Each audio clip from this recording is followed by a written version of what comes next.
Eu assisti o último vídeo do Whindersson Nunes e fiquei mal, fiquei pensativa, na verdade. Eu adoro o Whindersson, o vídeo é engraçado, eu me diverti assistindo, mas acho que a mensagem final que ficava era super problemática, era super falaciosa, era uma mensagem num tom meritocrático. Eu vou explicar um pouco melhor. Na verdade, vai dar pra entender um pouco melhor porque o título do vídeo dele é Dinheiro traz felicidade? E ele já começa falando que sim, e como o dinheiro foi um grande facilitador para a vida dele. O que a gente sabe, né, nesse sistema, dinheiro é tudo, não é novidade para ninguém.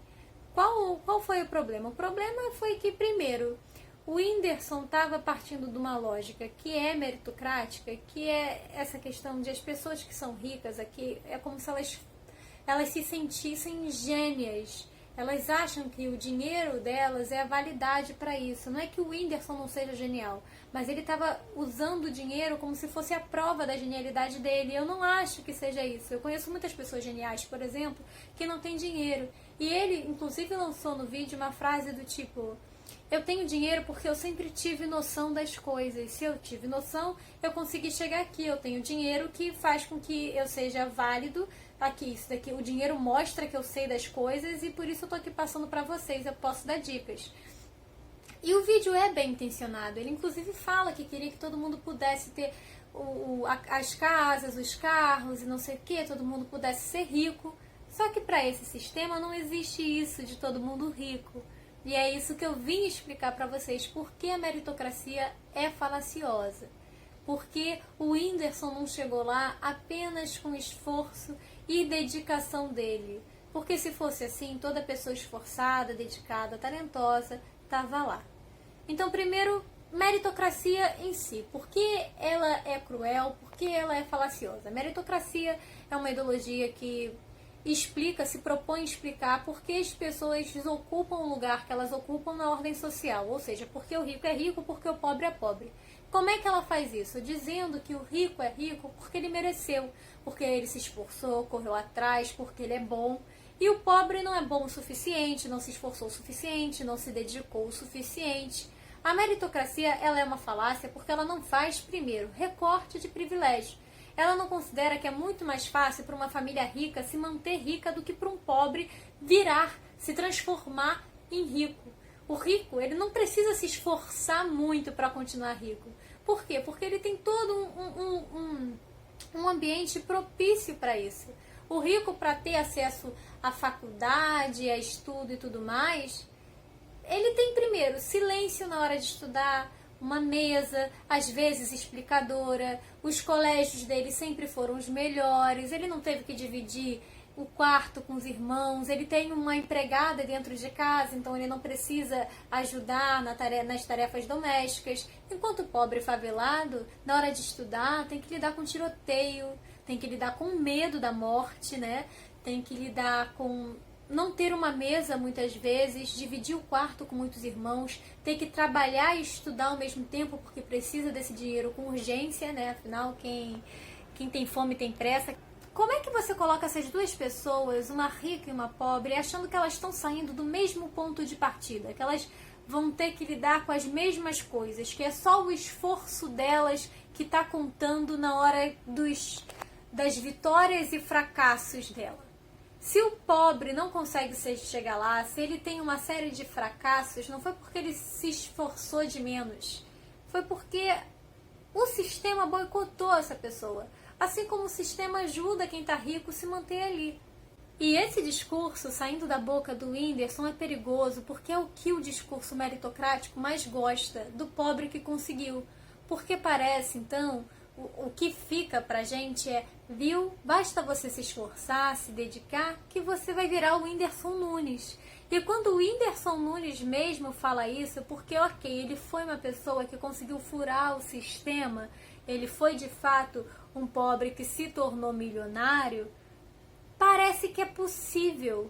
Mas na verdade, o sistema precisa disso, ele precisa dessas exceções. Ele precisa que você acredite que um dia pode ser você o rico. Só que é isso, só que é uma exceção. é um ponto fora da curva. O Whindersson é um fenômeno. Não tem como ter 1000 Whindersons, não tem como ser todo mundo rico. Por quê? Porque para um ser rico, esse dinheiro que o rico tem a mais, ele é tirado de algum lugar. Ele é tirado do trabalhador, ele é tirado do pobre. Então, não tem como todo mundo ser rico. Uns precisam estar com menos para outros terem mais. E isso, por si só, já é errado pra cacete.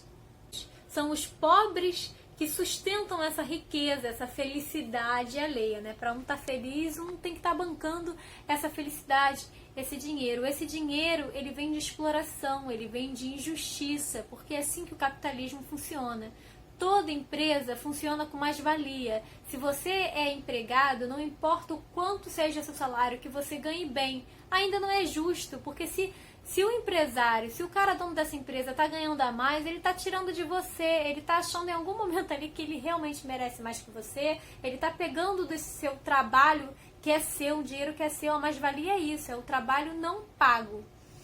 E, bem, no caso do Whindersson, isso fica um pouco mais complicado de se enxergar, porque parece que tudo que ele conseguiu de fato por esforço e mérito dele, parece que ele não tá tirando de ninguém. Mas se ele tem muito a mais, ele está tirando de alguém sim. E basta você pensar que os patrocínios dele vêm dessas grandes empresas e as grandes empresas todas trabalham com exploração. Não adianta, é assim que o sistema funciona. O sistema, ele é injusto. E por que essa exceção é importante pra gente? Porque faz com que a gente acredite que é possível, de porque o Whindersson chegou lá, talvez eu consiga chegar lá também só com o meu esforço. E é aí que eu, que já trabalho 8 horas por dia, vou caçar outro trabalho, vou me permitir ser mais explorada, vou me matar mais ainda com a esperança de um dia me tornar rica. Porque é isso, o grande sonho do oprimido é um dia se tornar um opressor. Se eu me permito ser explorada, é porque eu, no fundo, eu acho que um dia eu tenho chance de me tornar rica. Porque se alguém me falasse assim, não adianta o quanto você se esforce, o quanto você trabalhe, você não vai chegar a lugar nenhum, eu realmente ia me acomodar, não ia trabalhar mais do que necessário. Mas quando a pessoa fala, você tem chance, olha só o Whindersson, ele chegou lá, puta merda, agora caiu um peso nos meus ombros, agora sou só eu e eu. Sou eu, meu esforço, a minha dedicação, eu que posso me empurrar para lá ou não.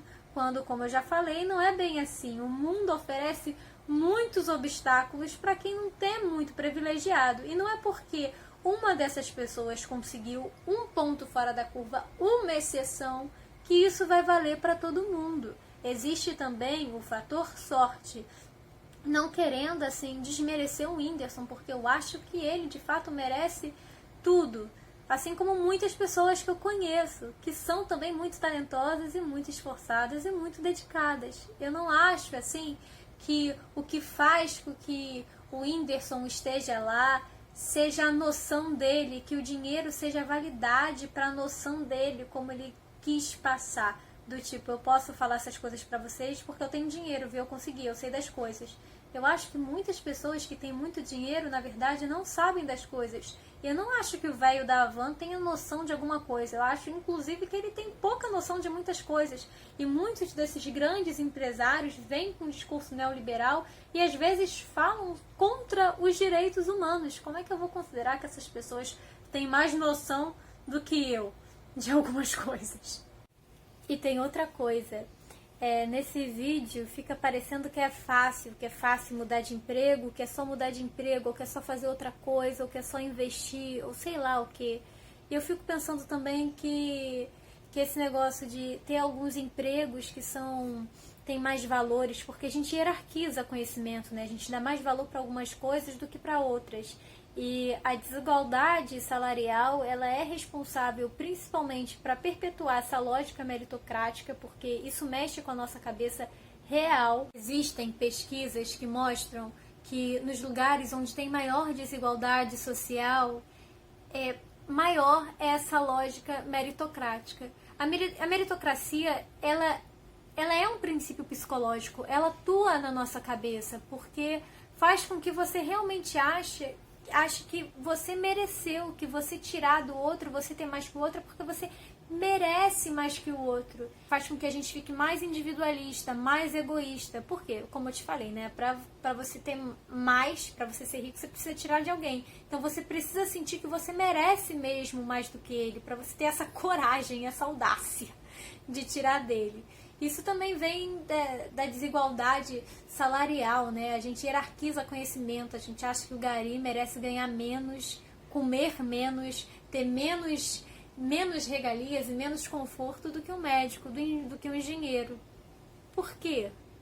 Vai tornar a desigualdade social maior e, como eu disse, onde há maior desigualdade social, há mais o pensamento meritocrático. As pessoas mais ricas, elas sentem que merecem mais do que o médico acha que realmente merece mais do que o gari, ter mais dinheiro, ter mais benefícios, ter mais conforto.